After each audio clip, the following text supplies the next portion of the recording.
Reels बनाने के कारण प्रज्ञा पूरे कॉलेज में हाईलाइटेड है। जहां उसकी रील्स सभी को पसंद आते हैं, वहीं मनीषा चिंता में डूबी रहती है। एक रोज जब खाते हुए प्रज्ञा रील्स बना रही होती है, तब मनीषा कहती है, 1 मिनट भी चैन नहीं है इस लड़की को। ये नहीं कि खाना तो आराम से खा ले, लेकिन नहीं, अरे थोड़ी देर रील्स नहीं बनाओगी तो आसमान नहीं टूट पड़ेगा। अरे मम्मी, इसी को तो कहते हैं डिटर्मिनेशन। तुम नहीं समझोगी ये सब। हे भगवान, इस लड़की को सद्बुद्धि दे। जब देखो तब टेढ़ा बाका मुंह बनाती रहती है। मनीषा की बात का प्रज्ञा पर जरा भी असर नहीं होता और वो खाते खाते रील्स बनाती रहती है। दिन बीतने लगते हैं और देखते देखते प्रज्ञा का कॉलेज भी खत्म हो जाता है।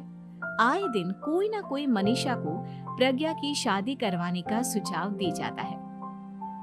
सब ठीक ही कहते हैं, प्रज्ञा की शादी कर देनी चाहिए। अपने घर के काम काज में व्यस्त हो जाएगी तो खुद ही ये रील्स और नाच गाना बंद हो जाएगा।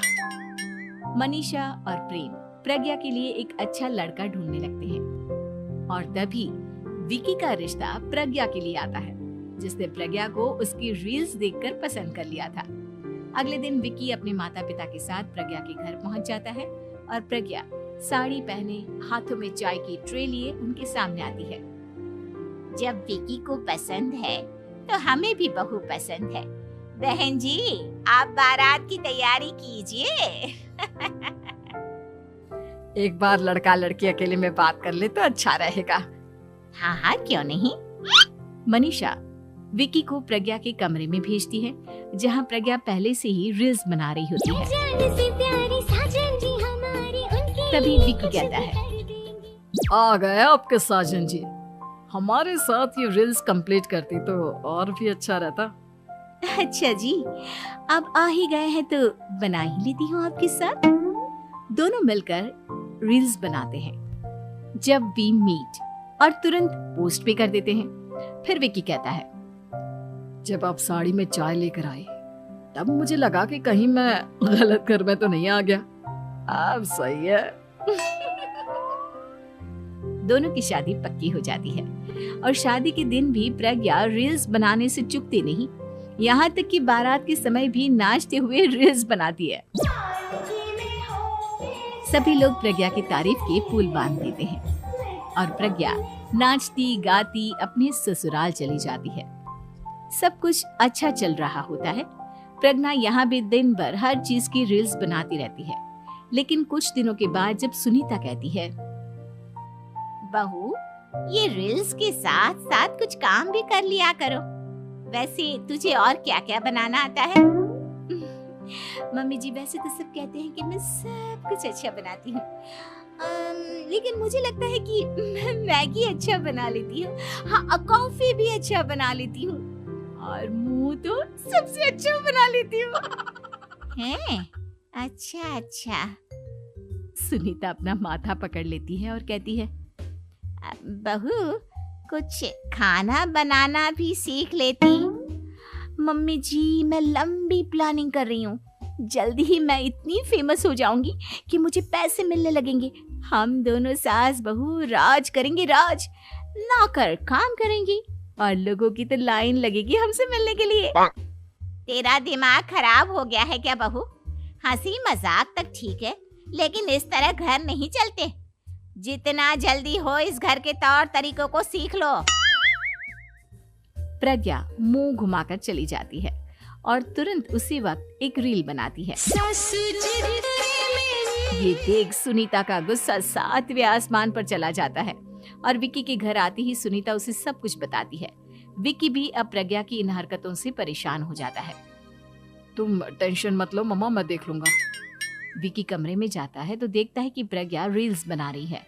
विकी बड़े ही प्यार से प्रज्ञा से कहता है, प्रज्ञा, इन सब के लिए मैं तुम्हें मना नहीं कर रहा हूँ, लेकिन फिर भी हर वक्त तो ये अच्छा नहीं लगता ना। समझने की कोशिश करो, मुझे भी तुम्हारा थोड़ा वक्त चाहिए। मैं जब ऑफिस से आता हूँ तो मुझे समय देने की जगह इसी में लगी रहती है। तुम ज्यादा ही सोच रहे हो। तुम भी मेरे साथ रील्स बनाओ ना, तुम्हें भी बहुत अच्छा लगेगा। तुम्हें इज्जत से कोई बात समझ में नहीं आती क्या? दिमाग खराब हो गया है तुम्हारा इस चकाचौंध से। अगर तुमने अपना रवैया नहीं बदला तो मैं तुमसे दूर चला जाऊंगा। तुम ही रिश्ता लेकर आए थे, मुझे लड़कों की कमी नहीं थी और ना आज है। विकी दरवाजा पटककर चला जाता है। धीरे धीरे विकी प्रज्ञा से दूर होता जाता है। एक रोज मनीषा प्रज्ञा के ससुराल उससे मिलने जाती है। तब सुनीता उससे कहती है, बहन जी, अब आई हैं तो कुछ दिन यहाँ रहकर जाइएगा, आप ही का घर है। हाँ मम्मी, बहुत दिन हो गए तुम्हारे साथ एक भी रील नहीं बनाई मैंने। प्रज्ञा तुरंत अपने फोन में रील्स ऑन कर लेती है। ये सब मुझसे नहीं होता। तेरा ये भूत अभी तक नहीं उतरा क्या? बहन जी, आप कुछ कहती नहीं क्या इसे? जब आप ही कुछ नहीं कर पाई तो मैं कर ही क्या सकती हूँ। सास तो वैसी ही बदनाम है। शाम को घर की लाइट चली जाती है और मनीषा प्रज्ञा से कहती है, मेरे घुटनों में बहुत दर्द हो रहा है, तू लाइट का कुछ इंतजाम करना बेटा। अच्छा, कैंडल जला देती हूँ मम्मा। प्रज्ञा गाते हुए कैंडल जलाती है और खिड़की के पर्दे के पास रख देती है। मनीषा, जिसे बहुत दर्द हो रहा है, वो सो जाती है और प्रज्ञा हमेशा की तरह अपने रील्स में लग जाती है। उधर कैंडल की वजह से पर्दा आग पकड़ लेता है और मनीषा के कमरे में आग लग जाती है। बचाओ, कोई है, बचाओ। सभी भागते हैं और विकी कमरे की आग बुझाने में लग जाता है, लेकिन तब तक मनीषा आधी जल चुकी थी। मनीषा की हालत देख प्रज्ञा रोने लगती है। विकी मनीषा को तुरंत हॉस्पिटल ले जाता है और उसे एडमिट कराता है। विकी प्रज्ञा से कहता है, देख लिया ना, तुम्हारे इस नाच गाने की वजह